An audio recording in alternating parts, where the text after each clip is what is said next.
আসসালামু আলাইকুম। এই যে রেসিং পিজনটা নিয়ে আসছি, এই যে যেটা দেখাবো ভাবছিলাম, এই যে। আর এই যে নিচে হলো বাচ্চাগুলো।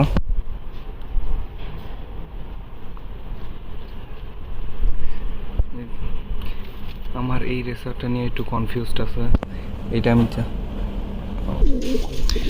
এতক্ষণ আপনারা যে ম্যাক্সিমাম রেসারটা দেখছেন, ওইটা নিয়ে আমার আসলে কনফিউজটা কি, এটা আমি যার কাছ থেকে নিছি উনি যেই প্রাইসে দিছে এটা আর কি পসিবল না এই প্রাইসে দেওয়া। আমার মনে হয় উনি ধরে নিয়ে আসছে, আমি হাটের থেকে নিছিলাম তো এর জন্য আর শিওর না। আর আমি হাটে বা কারো ধরা কবুতর আমি নিই না, কিন্তু ওইটা আনফর্চুনেটলি আমি নিছি, বাট কার সেটা আমি ঠিক জানি না, বায়োটেক নাই ওইটার। আচ্ছা, যে ওইটার সাথে এই যে আমার সিরাজিটা আর এই যে বিউটি, এটা সম্ভবত আর এক সপ্তাহের ভিতরে ডিম দিয়ে দিবে। হ্যাঁ, আর এই যে আমার প্রিয় মাস্টার পেয়ার,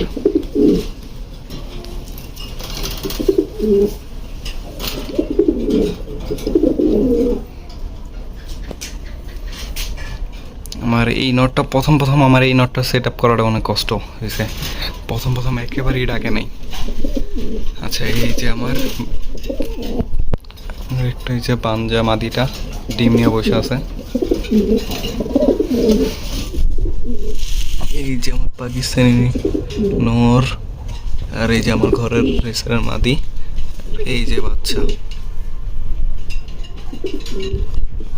দেখা যাক এই জোড়াটা কবে ফুটে। আজকে এতটুকু পর্যন্তই, ভিডিওটা অনেক লম্বা হয়ে গেল, চাইনি এতটা লম্বা হোক।